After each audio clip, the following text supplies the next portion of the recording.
Study IQ IAS, अब तैयारी हुई अफोर्डेबल। नमस्कार दोस्तों, कल रिजर्व बैंक ऑफ इंडिया के द्वारा एक बहुत बड़ा डिसीजन लिया गया है जिसके बारे में हम सबको पता होना चाहिए। ये आप देख सकते हो, RBI okays international trade settlement in Indian rupees to make INR more tradable globally.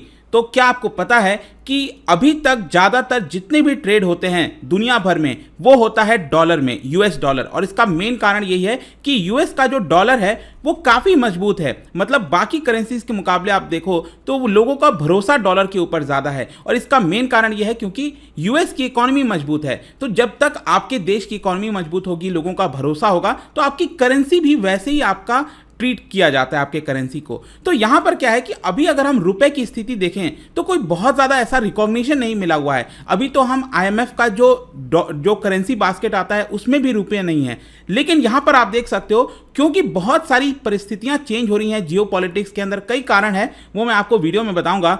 इसको देखते हुए RBI ने एक ऐसा मैकेनिज्म बनाया है, एक ऐसा सिस्टम बनाया है जिससे हमारे जो इंपोर्टर और एक्सपोर्टर हैं वो अब रुपए में ट्रेड सेटलमेंट कर सकेंगे। तो एक बहुत इंपॉर्टेंट खबर, इसको डिटेल से समझते हैं। चलिए आगे बढ़ते हैं, लेकिन उसके पहले ध्यान रखिएगा यूपीएससी की जो तैयारी है दोस्तों वो काफ़ी आसान हो चुकी है, क्योंकि यहां पर जो लाइव फाउंडेशन बैच है वो स्टार्ट हो चुका है ऑलरेडी। 2 दिन हुए हैं। यहां पर अगर आप इसको लेना चाहते हैं तो जल्द से जल्द हमारे ऐप और वेबसाइट पर जाइए। वहां पर आपको ये जो पूरा कोर्स है वो सिर्फ 19,000 में मिल जाएगा अगर आप कोड इस्तेमाल करेंगे अंकित लाइव। इसके अंदर मैं आपको बता दूं कि 900+ आवर्स ऑफ लाइव टीचिंग होगी, MCQs कराया जाएगा, डेली करंट अफेयर्स होगा ताकि आपका प्रीलिम्स अच्छे से हो सके, आंसर राइटिंग प्रैक्टिस होगी ताकि आपका मेंस पर फोकस हो। और यही नहीं, इसके अलावा यहां पर जो मेंटरशिप है वो आपको दी जाएगी। एक मेंटर प्रोवाइड किया जाएगा ताकि पूरे जर्नी में वो आपके साथ रहे। कोई भी डाउट है तो आप पूछ सकते हो। ये सारी चीजें इतने अफोर्डेबल रेट्स पर दी जा रही हैं। आप देख सकते हो ये जो पूरा स्केड्यूल है वो यहां पर लिखा हुआ है। इसके अंदर जो इकोनॉमी का एक बहुत इंपॉर्टेंट पार्ट है बैंकिंग का,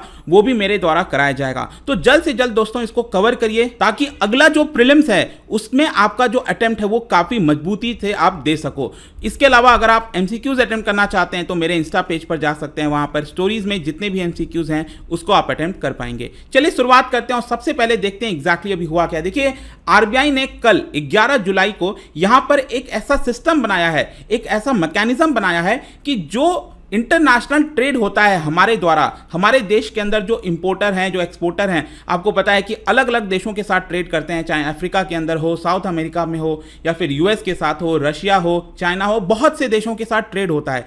लेकिन ये ज़्यादातर जो ट्रेड है वो अभी तक डॉलर में होता है, क्योंकि डॉलर एक्सेप्टेबल है, जल्दी से कोई रुपए एक्सेप्ट नहीं करता। तो यहां पर आप देख पाओगे again international trade settlement in Indian rupees, इसको लेकर RBI के द्वारा एक 3 पेज का नोटिफिकेशन जारी किया गया और इसके अंदर बताया गया कि किस तरह से ये पूरा मैकेनिज्म वर्क करेगा। लेकिन इसके पहले हमें समझने की आवश्यकता है कि इसका सिग्निफिकेंस क्या है, मतलब कि RBI ने ये स्टेप क्यों लिया है, कब लिया है। आपको पता होगा इस समय रशिया यूक्रेन का वॉर चल रहा है और इसकी वजह से विश्व के अंदर कई सारी जो करेंसीज हैं वो लगातार डेप्रिशिएट हो रही हैं। और यहां पर इंडियन रुपी भी लगभग आप कह सकते हो 80 के आसपास चला गया है। यहां पर अगर आप देखें तो पिछले 1 साल में यहां पर काफी ज्यादा डिटोरिएशन देखने को मिला है इंडियन रुपी में, और इसको लेकर थोड़ी सी चिंता बढ़ रही थी। RBI यहां पर इसको बचाना चाह रही थी और इसी की वजह से हमारा जो फॉरेक्स रिजर्व है वो कम हो रहा था। तो ये एक मेन सिग्निफिकेंस है, आपको समझने की आवश्यकता है। इसके अलावा RBI ने यहां पर कहा है कि इसकी वजह से जो ग्लोबल ट्रेड है उसमें ग्रोथ हो सकेगा। इसके अलावा जो रुपी है उसके अंदर और ज्यादा ग्लोबल इंटरेस्ट आएगा। ऑब्वियस सी बात है ना कि जब आप रुपी के अंदर ट्रेड करोगे, रुपी में ट्रेड करोगे हमारे इंपोर्ट और एक्सपोर्ट को, उसकी वजह से ज्यादा लोगों का रुझान इसकी तरफ बढ़ेगा और रुपी आप कह सकते हो ज्यादा रिकॉग्नाइज होगा। लेकिन यहां पर एक जो सबसे इंपॉर्टेंट चीज थी वो ये है कि यहां पर जो वेस्टर्न सैंक्शंस लगाया गया है रशिया के ऊपर, उसको एक प्रकार से बाईपास करना। जैसे कि आपने देखा होगा रिसेंट टाइम्स में यहां पर US हो गया और कई सारे जो यूरोपियन देश हैं उन्होंने यहां पर क्या किया है कि बैन लगा दिया है रशिया के ऊपर। यह कहा है कि रशिया के साथ कोई भी डॉलर में ट्रेड नहीं कर सकता। अब आपको पता होगा कि जब भी कभी आप डॉलर में ट्रेड करोगे रशिया के साथ, तो यहां पर कहीं पे भी अगर कहीं पे भी ट्रांजैक्शन हो रहा है विश्व के अंदर डॉलर का, तो उसकी खबर तुरंत यहां पर US को पता लग जाती है। क्योंकि देखो, छोटा मोटा ट्रांजैक्शन करना, फिजिकल ट्रांजैक्शन करना वो एक अलग चीज है, लेकिन जब बड़े ट्रांजैक्शन होते हैं तो वो इलेक्ट्रॉनिक माध्यम से होते हैं, तो उसकी वजह से यहां पर तुरंत पता लग जाता है, क्योंकि डॉलर किसका है, यूएस डॉलर, वो यूएसए का है, तो यूएसए को तुरंत उसके बारे में पता लग जाता है। लेकिन क्योंकि यूएस ने यहां पर सैंक्शंस लगा दिया है, तो कोई भी अगर डॉलर में ट्रेड करेगा रशिया के साथ तो उसको प्रॉब्लम हो जाएगी यहां पर। इसी की वजह से अब मान लो अगर हम रुपए में ट्रेड करेंगे रशिया के साथ, तो उसकी खबर तो यूएस को होगी नहीं, हम कितना ट्रेड कर रहे हैं, क्या कर रहे हैं। तो ये एक बहुत इंपॉर्टेंट चीज है कि जिस प्रकार से वेस्टर्न देशों के द्वारा सैंक्शंस लगाया गया है उसको हम बाईपास कर सकते हैं। ये एक इंपॉर्टेंट चीज आपको ध्यान में रखनी है। अब क्वेश्चन ये है कि ये सारी चीजें वर्क कैसे करेंगी। यहां पर मैंने आपको बोल तो दिया कि रुपए में इंटरनेशनल ट्रेड हो सकेगा, लेकिन ये कैसे होगा। सबसे पहली चीज जो आपको ध्यान रखना है वो ये है कि जो भी बैंक इसके अंदर पार्टिसिपेट करना चाहता है उसको पहले यहां पर आरबीआई से परमिशन लेनी होगी। मान के चलो फॉर एग्जांपल जो है भारत के अंदर आपने देखा होगा बहुत सारे बैंक हैं, लेकिन इसमें से मान लो एसबीआई हो गया, आईसीआईसीआई बैंक हो गया या फिर एचडीएफसी हो गया, इनमें से कुछ बैंक यहां पर सामने निकल कर आए और उन्होंने कहा कि हम यहां पर ये जो रुपी में ट्रेड है, इंटरनेशनल जो सेटलमेंट होगा वो हम रुपी में करने के लिए तैयार हैं। तो इन बैंकों को किसको अप्रोच करना पड़ेगा, आरबीआई को। आरबीआई से परमिशन लिया जाएगा, आरबीआई उनको अनुमति देगी, तब जाकर ये हो पाएगा। मैं आपको आगे बताता हूं ये प्रोसेस कैसे होगा, लेकिन एक चीज आपको ध्यान रखना है, जो भी एक्सपोर्ट इंपोर्ट होगा वो आपका मार्केट डिटरमाइंड रेट के आधार पर होगा। फॉर एग्जांपल मैं जैसे कि अगर आपको बताऊं कि 1 दिरहम, दिरहम कहां की करेंसी है, दिरहम है आपका यूएई की करेंसी। 1 दिरहम इस समय आई थिंक शायद 21 रुपए के आसपास चल रहा होगा, ठीक है। जैसे $1 इक्वल्स टू 79.80 ऑलमोस्ट आ चुका है, तो वैसे ही 1 दिरहम यूएई की करेंसी 21 के आसपास चल रही है। अगर मैं 1 रूबल की बात करूं, क्या आपको पता है 1 रूबल कितना है, रूबल रशिया की करेंसी है, ये इस समय 1.2 रुपीज चल रहा है करीब करीब। तो ये जो डेली बेसिस पर चेंज होता रहता है यहां पर इसकी वैल्यू, उसी के आधार पर एक्सपोर्ट और इंपोर्ट किया जाएगा, ऐसा आरबीआई ने कहा है। अब देखो ये सारी चीजें वर्क करने के लिए यहां पर आपको एक चीज समझनी है, वो ये है रूपी वोस्त्रो अकाउंट्स। अब देखो यहां पर ये बोला गया है आरबीआई के द्वारा कि जो भी बैंक यहां पर डील करना चाहता है उसको क्या करना होगा, ट्रेडिंग कंट्री का जो बैंक है उसके साथ मिलकर एक स्पेशल रूपी वोस्त्रो अकाउंट खोलना होगा। आई एम श्योर कि अभी आप में से बहुत लोग कंफ्यूज हो गए होंगे कि ये मैंने क्या बोल दिया। देखो सिंपल से मैं आपको एक एक धीरे धीरे करके बताता हूं। वोस्त्रो अकाउंट क्या होता है, देखो वोस्त्रो का सिंपल अर्थ ये हुआ कि एक प्रकार से आपका कोई बिजनेस, मान के चलो एसबीआई है हमारे देश में। अब एसबीआई मान लो कि वो अफ्रीका में काम नहीं कर रहा है या फिर यूएसए के अंदर काम नहीं कर पा रहा है, क्योंकि हो सकता है एसबीआई का प्रेजेंस ना हो। मान के चलो, वैसे प्रेजेंस है वो एक अलग चीज है, लेकिन मान लो एसबीआई का यूएस के अंदर प्रेजेंस नहीं है, तो एसबीआई क्या करेगा, एक प्रकार से यहां पर जो यूएस के अंदर कोई बैंक है उनके साथ पार्टनरशिप कर लेगा, ठीक है। तो कोई भी व्यक्ति अगर यूएस जाता है और उसका अकाउंट एसबीआई में है, तो क्योंकि वहां पर एसबीआई नहीं है लेकिन एसबीआई ने एक पार्टनरशिप किया हुआ है दूसरे बैंक के साथ, तो उनके साथ वो डीलिंग कर सकता है। तो उसी को वोस्त्रो कहा जाता है बेसिकली। आई होप कि आप समझ पा रहे होगे। तो यहां पर क्या है कि एक स्पेशल रूपी वोस्त्रो अकाउंट खोला जाएगा। अब इसको भी मैं थोड़ा सा आपको समझाने की कोशिश करता हूं। मान के चलो हम रशिया के साथ ट्रेड करना चाहते हैं। अब क्योंकि रशिया के साथ हम डॉलर में ट्रेड नहीं कर सकते, तो यहां पर मान लो एसबीआई है, ठीक है, ये रहा एसबीआई। और एसबीआई तो जैसा कि आपको पता है ये भारत का बैंक है, राइट। और मान के चलो मैं एग्जांपल के तौर पर ले रहा हूं, रशिया में एक बैंक है जिसका नाम है बैंक ऑफ रशिया, ठीक है, बैंक ऑफ रशिया यहां पर एक बैंक है, ठीक है। और भारत में कोई इंपोर्टर है, ठीक है, जो रशिया से गुड्स मंगाना चाहता है, ठीक है, रशिया से क्रूड ऑयल मंगाना चाहता है, ठीक है। तो कंपनी एबीसी है, ठीक है। अब ये कंपनी रिलायंस हो सकती है, कोई भी हो सकती है जो क्रूड ऑयल मंगाना चाहती है। और यहाँ पर रशिया के अंदर XYZ कोई कंपनी है जो क्रूड ऑयल को बेच रही है। तो रशिया क्या कर रहा है, एक्सपोर्ट कर रहा है किसको, भारत को। और भारत क्या कर रहा है, इंपोर्ट करा रहा है रशिया से, क्योंकि पहले तो डॉलर में चीजें हो जाती थी लेकिन अब डॉलर में नहीं हो सकता। तो यहां पर इसको करने के लिए, यहां पर ट्रांजैक्शंस करने के लिए, इसके लिए यहां पर बीच में एक वोस्त्रो अकाउंट खोला जाएगा, रूपी वोस्त्रो अकाउंट, स्पेशल रूपी वोस्त्रो अकाउंट इसको कहा जाएगा। अब देखो यहां पर होगा क्या कि जब यहां पर एक्सपोर्ट करेगा रशिया भारत को, तो भारत पहले ही यहां पर बात कर लेगा कि हम आपको रुपी में पेमेंट देंगे। तो अब इससे होगा क्या कि यहां पर मान लो 100 रुपए देना है इसको, एबीसी कंपनी एबीसी को 100 रुपए देना है क्रूड ऑयल इंपोर्ट कराने के लिए। तो ये 100 रुपए क्या होगा कि इस वोस्त्रो अकाउंट में जमा हो जाएगा। आई होप कि आप समझ गए होंगे, इस वोस्त्रो अकाउंट में जमा हो गया। अब मान लो ऐसा थोड़ी है कि रशिया सिर्फ एक्सपोर्ट ही करेगा, रशिया इंपोर्ट भी तो कराएगा।